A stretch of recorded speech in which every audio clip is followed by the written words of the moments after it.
여러분 안녕하십니까? 저는 오늘 이 시간에 엘리야에 대해서 여러분께 말씀을 드리겠습니다. 계시록 7장 2절에 보면 한 천사가 살아계신 하나님의 인을 갖고 나타나는 장면이 나오는데, 이 천사가 해 돋는 곳에서 올라왔다라고 기록하고 있습니다. 이 해, 태양이라고 하는 단어가 헬라어로 엘리후라고 하는 단어인데요. 이 엘리후라고 하는 이 헬라어 단어가 누가복음 4장 25절에서는 엘리야 때에 라고 말할 때 이 엘리야라고 하는 단어가 엘리후라고 이 헬라어로 기록이 되어져 있습니다. 구약 성경을 봐도 이 엘리후, 욥기서 35장 1절에 보시면 엘리후라고 하는 사람이 나오죠. 자, 이 엘리후는 욥의 세 친구가 와서 먼저 이제 욥을 설득하려고 하는데, 이 세 친구가 말을 하는 거를 다 듣고 있다가 이 세 친구보다 나이가 어렸던 이 엘리후라고 하는 사람이 욥기서 35장의 1절에 나타나고 있는데, 이 엘리후가 열왕기상 17장 1절에 보면 여기에는 엘리야가 나오죠. 엘리야나 엘리후나 철자가 똑같은데요. 알레프에다가 라메드에다가 요드, 해, 그리고 바브. 자, 그래서 이제 요게 엘리야인데, 발음을 할 때 히브리어로 발음으로 엘리후라고 이제 기록한 것이 욥기서 35장 1절에 나오지 않습니까? 근데 이 엘리후라고 하는 그 발음이 헬라어 상에서도 역시 이제 엘리후라고 이렇게 읽는데, 엘리후는 태양을 뜻하기도 하고 그리고 엘리야를 뜻하기도 하는 것이죠. 이게 남성 단수 소유격일 때 이 두 단어가 그렇게 똑같은 철자를 사용하고 있는데, 살아계신 하나님의 인을 갖고 있는 그 천사가 해 뜨는 곳에서 올라온다라고 하는 그 말씀은 엘리야가 나타나게 되는 동쪽에서 하나님의 인에 관한 그 메시지가 나타나게 된다라는 것을 말씀하시는 것이기 때문에, 하나님의 인은 엘리야가 깨닫고 그 메시지를 증거하기 때문에 엘리야가 전파하는 하나님의 인에 대한 그 메시지가 해 뜨는 곳 동쪽에서 올라와서 전 세계로 퍼져나가게 된다라는 것을 말씀하시기 위해서 이 계시록 7장 2절에서 해 돋는 곳에서 하나님의 인을 갖고 있는 천사가 올라온다라고 기록하고 있는 것입니다. 자, 그리고 이제 마태복음 13장 6절에 가면 해가 돋아나게 되면 뿌리가 깊지 않기 때문에 그 햇빛에 타져서 말라버린다라고 말하고 있는데, 자, 이 마태복음 13장 5절에 가면 돌밭에 떨어진 씨앗, 자, 이 돌이라고 하는 단어가 페트로, 반석이라고 하는 단어인데요. 반석은 예수 그리스도를 나타내지 않습니까? 그래서 이 돌밭에 떨어진 씨앗은 하나님의 말씀을 들을 때에 기쁜 마음으로 즉시 그 말씀을 받아들이기는 하는데 흙이 깊지 않다.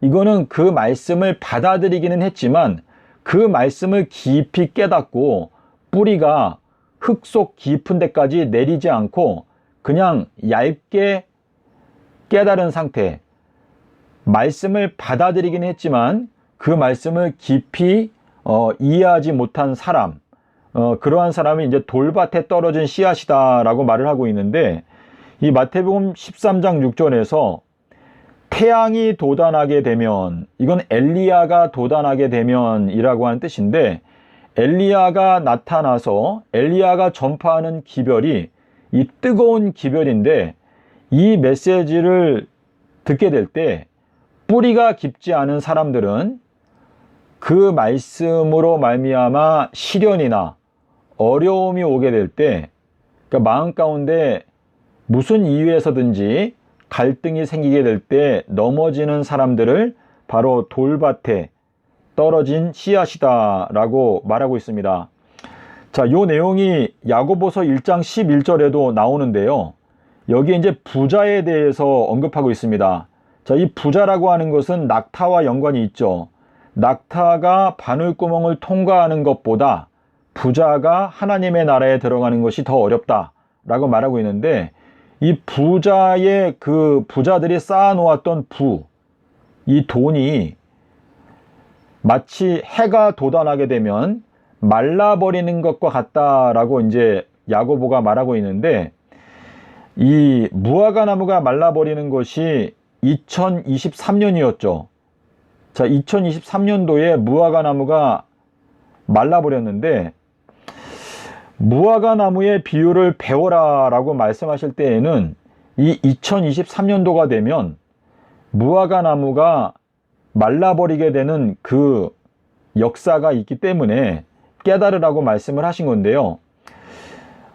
부자가 갖고 있는 이 돈이 말라버린다라고 하는 것은 그 돈이 없어진다라는 의미로 말씀하신 게 아니라, 사람이 온 천하를 얻는다 할지라도 자기의 생명을 잃어버리게 되면 무슨 소용이 있겠느냐라고 하는 말씀을 통해서 2023년도 4월 1일부터 지금 은혜의 문이 닫혔죠. 하늘이 닫혔습니다. 자, 그 내용은 신명기 11장에 나타나고 있는데, 늦은 비가 2022년도였죠. 자, 늦은 비가 2022년도에 왔고, 그리고 2023년도에 하늘이 닫혔습니다. 그리고 하늘이 닫힌 상태에서 구원받을 수 있는 방법은 누가복음 11장 5절부터 나타나고 있는데, 거기에 이제 밤중이라고 하는 단어가 나오지 않습니까? 밤중은 밤이경을 뜻하는 것인데, 2024년도가 바로 밤중에 해당되는 시점인데요. 이 태양이 돋아난다. 그러니까 엘리야가 인자의 징조, 그러니까 주님의 길을 예비한다. 자, 예비하는 것은 무슨 사건이 있기 전에 미리 준비하는 걸 말하는 건데, 징조라고 하는 것은 어떠한 사건이 있기 전에 먼저 보내는 것이 징조이죠. 자, 그래서 인자가 올 때에 인자의 징조를 먼저 보내는데, 그 인자의 징조를 믿는 자가 과연 있겠느냐? 인자가 올 때에 믿음을 보겠느냐? 자, 그 믿음은 복음에 대한 믿음인데, 복음은 제3일에 부활하신 예수 그리스도다. 그래서 이 예수님의 그 제3일의 비밀을 깨닫고 믿는 자가 과연 몇이나 되겠느냐라고 이제 예수님께서 말씀을 하시는 건데요. 자, 우리 마가복음 16장 2절에 있는 말씀을 보게 되면, 새벽에 태양이 돋아날 때에 여자들이 무덤에 왔다라고 말하고 있습니다. 자, 이거는 엘리야가 돋아나게 될 때, 엘리야가 전파하는 메시지가 이제 들리게 될 때 여자들이 예수님의 무덤 주위에 모여들었다라고 하는 뜻인데, 예수님의 무덤은 빈 무덤이죠. 자, 그 빈 무덤에 모여드는 이유는 우리들의 무덤도 예수님과 같이 빈 무덤이 되기를 원하기 때문에, 그 무덤 속에 있는 비밀을 발견하고 깨닫기 위해서 무덤 주변에 모여들게 되는 것인데, 마리아가 말하기를 내 주를 가져다가 어디에다 두었는지 알지 못하겠다 하다가 방향을 돌이켰을 때 예수님을 발견했죠. 자, 그와 마찬가지로 지금 엘리야가 돋아나게 될 때 주님의 무덤에 모여들게 되는 빛의 자녀들은 마가복음 16장 1절에 보시면 살로메, 그리고 마리아, 그리고 이제 야고보의 어머니라고 되어 있는데, 그 살로메라고 하는 것은 살렘, 그러니까 새 예루살렘을 사모하는 사람들이 모여들고, 또 마리아는 말에 쓰다라고 하는 뜻이죠. 그래서 쓴 경험, 그러니까 우리 신앙생활 속에서 쓴 실패를 맛보았는데 거기에서 다시 일어나고자 하는 그러한 열망을 갖고 있는 사람들이 주님의 무덤의 그 비밀, 빈 무덤의 비밀을 알기 위해서 모여든다. 자, 그리고 야고보의 어머니 마리아. 자, 야고보는 발자취, 발꿈치라고 하는 뜻이지 않습니까? 주님의 발자취를 따라가고자 하는 마리아. 마리아는 쓰다라고 하는 뜻이기 때문에 우리가 지금까지 거짓된 길을 걸어왔기 때문에 쓴 경험을 하고 그 다음에 이제 바른 길, 바른 발자취를 찾기 위해서 주님의 무덤에 모여드는 것인데, 주님의 무덤은 인친 무덤이다라고 말씀하고 있지 않습니까? 그래서 인친 무덤, 삼낮 삼밤 땅 속에서로 그 인친 무덤을 이제 연구하게 될 때, 그때에 이제 저희가 빛을 발견하게 되는 것이죠. 자, 우리 누가복음 1장에 보면은요, 누가복음 1장 17절에 보면 엘리야의 심령과 능력이다 라고 되어 있는데, 거기에도 역시 엘리후라고 하는 단어가 쓰였습니다. 그건 뭐냐면 엘리야의 능력 또는 태양의 능력으로 온다. 그러니까 엘리야의 사명은 태양의 능력으로 온다 라고 하는 이제 의미가 되는 것인데요. 여러분께서 이 헬라어 원어 성경을 보시게 되면 어떤 분들은 자꾸 원어 성경을 보는 거를 부정적으로 자꾸 얘기하려고 이렇게 하시는 분들을 제가 자주 보는데, 그거는 하나님의 영의 인도를 받아서 하는 말이 아닙니다. 그러니까 우리가 하나님의 말씀을 자세하게 살펴보라라고 하는 그 말씀은 이 주님께서 우리에게 1.1획도 다 살펴보기를 원하시는데, 창세기 11장 9절에서 이 바벨탑의 저주, 바벨론의 저주 때문에 이 번역 성경이 생겨난 것이거든요. 그래서 우리가 이 원어 성경을 보게 되면 여러분의 마음 가운데 이 확실한 주님의 이 말씀의 뜻이 깨달아지게 되는 놀라운 경험을 할 수가 있습니다. 자, 주님께서 갖고 계신 계획에 대해서 잠깐 설명을 드리고 영상을 마치도록 할 텐데요. 자, 요 도표를 여러분께서 컴퓨터 화면으로 크게 보시면 아주 좋습니다. 자, 주의 목전에 천년은 밤의 한 경점과 같다. 자, 천년은 밤의 한 경점이다 라고 말했는데, 자, 그럼 노아 홍수가 밤 이경에 있었죠. 왜냐면은 아담과 하와가 범죄하고 두 번째 천년기에 노아 홍수가 있었기 때문에 노아 홍수는 밤 이경에 있었습니다. 노아의 때와 마찬가지로 인자의 임함도 그러하리라 라고 하는 것은 그 인자는 엘리야를 가리키는 것입니다. 자, 노아가 밤 이경에 왔고 엘리야도 밤 이경에 오는데, 이경은 밤중이죠. 마태복음 25장 6절에 보면 밤중 소리가 있죠. 밤중에 소리가 나되 보라 신랑이로다 맞으러 나오라 라고 말씀하시고 있는데, 요한복음 13장 20절에 보면 내가 보낸 자를 영접하는 것은 곧 나를 영접하는 것이다 라고 말씀하셨는데, 이거는 이제 엘리야를 보낸다라고 하는 것을 이제 말씀을 하고 계시는 것입니다. 그래서 이 엘리야가 인자라고 하는 것은 마가복음 9장 12절과 13절에 보시면 인자에 대하여 기록된 그대로 사람들이 엘리야를 대우하였다라고 하는 그 말씀에서 엘리야가 바로 인자라는 것을 주님께서 말씀을 하시고 있죠. 그러니까 인자는 사람의 아들이다라고 하는 뜻인데, 주님께서 갖고 계시는 이 계획은요, 엘리야가 와서 이 마지막 심판의 기별을 전파를 하고, 그다음에 1000년 동안에 주님의 구원 얻은 자녀들을 어린 양의 아내로 예비시키고, 그 다음에 예수님께서는 3030년에 오시죠. 자, 3030년은 밤 사경인데 예수님께서 탄생하신 것도 밤 사경이지 않습니까?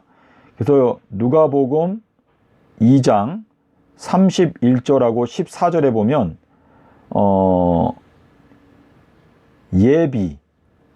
예수님의 몸이 예비되었다. 그리고 계시록 21장 2절에 가면 그 예비한 것이 남편을 위하여 단장한 것 같더라. 그리고 14절에 가면 평강이 나오죠. 평강. 그러니까 예수님께서 태어나신 그 시점이 밤 사경이기 때문에 평강의 때이죠. 그리고 AD 3030년도 평강의 도성 새 예루살렘이 내려오죠. 그래서 평화에 관한 진리를 알아야 한다라고 하는 것은 이 주님께서 초림하셨을 때에도 예비된 몸이 태어난 것이고 새 예루살렘이 내려오는 것도 예비된 도성이 내려온다. 그래서 엘리야가 하는 사명은 누가복음 1장 그 79절에 보면은요, 평강의 길로 인도하는 사명. 누가복음 제가 다시 한번 확인해 볼게요. 누가복음 1장 79절에 보면 이제 평강의 길로 인도한다. 그래서 출애굽기 23장 20절에 그 예비한 도성으로 성도들을 인도하는 게 그 엘리야의 사명이다라고 말씀을 하시고 있거든요. 자, 지금 예수님께서 밤 사경에 태어나셨는데 여호수아서 10장 12절에 보면 그 여호수아가 전쟁에서 이길 때까지는 태양은 가운데에 머물러 있어라. 이거는 뭐냐면 네 번째 천년기에 머물러 있어라 라고 하는 뜻인데, 네 번째 천년기는 가운데잖아요. 가운데 하늘. 그래서 이 여호수아라고 하는 단어는 히브리서 4장 8절에 여호수아가 나오죠. 그리고 마태복음 1장 16절에는 예수가 나오는데 원어를 보면 둘 다 여호수아예요. 그러니까 여호수아가 곧 예수, 똑같은 헬라어 단어인데 여호수아서 10장 12절에서 여호수아가 승리할 때까지는 태양은 가운데 하늘에 머물러 있어라 라고 말하고 있는데, 이 가운데 하늘이 중천인데요. 이 중천은 헬라어로 보게 되면 태양이 남쪽에 떠 있을 때라고 하는 뜻인데, 이 남쪽이라고 하는 것은 가운데 날, 가운데 날은 수요일이죠. 그래서 이 예수님께서 십자가에서 그 완전히 이길 때까지, 그때까지 네 번째 천년기가 연장이 된다라고 지금 말씀을 하시고 있거든요. 그래서 예수님께서 탄생하신 네 번째 천년기가 새벽, 그리고 밤 사경, 그리고 예비한 몸이 태어난 때, 그리고 평강의 때. 그래서 누가복음 2장 14절에 보시면은 그 평강에 대한 말씀이 나타나고 있죠. 그래서 이 3030년도 역시 예비한 도성, 그리고 평강의 도성. 그래서 이 밤 1경, 2경, 3경, 4경은요, 두 번 반복되는 것이죠. 이 구속의 역사에서 이 두 번 반복되는 것인데, 이 하나님께서 갖고 계시는 계획은, 자, 여러분께서 듣기에 조금이라도 의심이 되시면 저에게 연락을 주시면 제가 상세하게 더 설명을 드릴 텐데요.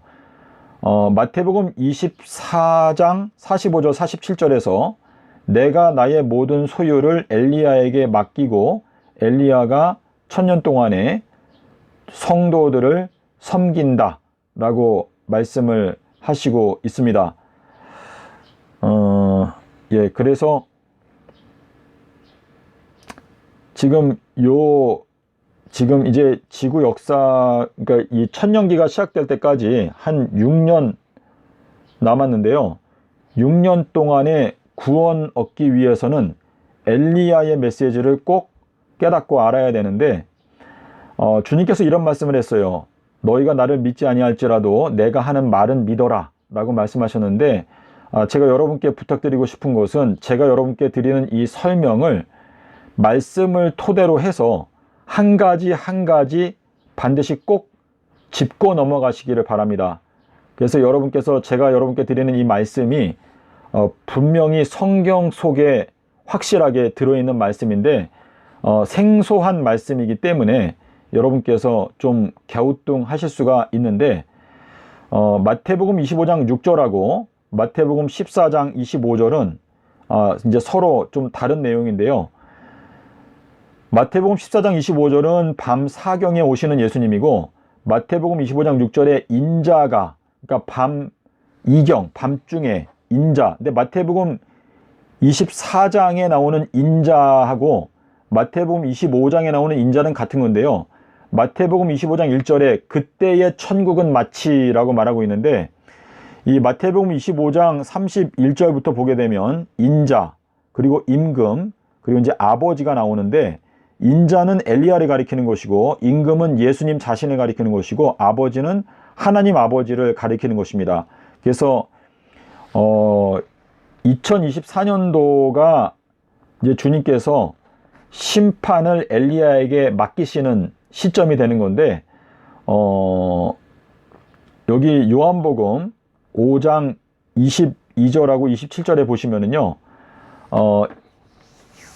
하나님께서 심판을 하지 않으시고 전부 다 아들한테 맡기셨다. 근데 27절에 가면 인자됨을 인하여 심판하는 권세를 주셨다라고 이렇게 말씀을 하시고 있는데, 요 말씀이 이제 엘리야에게 적용이 되는 것인데, 요한복음 5장은 AD 28년도를 가리키고 있습니다. 그래서 이게 2024년도를 가리키는 것인데, 올해가 이제 밤중 소리가 외쳐지게 되면서 잠자는 그 열 처녀들이 깨어나게 되는 때가 되는 것이거든요. 그래서 여러분께서 이 계시록 7장 2절에 하나님의 인, 그 하나님의 인을 갖고 올라오는 그 천사는 엘리야가 전파하는 그 메시지 하나님의 인에 관한 것이기 때문에 여러분께서 하나님의 인을 꼭 깨닫기 위하여 반드시 그 내용을 지나치지 말고 정면 돌파해서 분명하게 깨닫고 이것이 확실한 진리인지 아닌지를 판단을 하고 넘어가시기를 바랍니다. 주님 진실로 속히 오십니다. 감사합니다.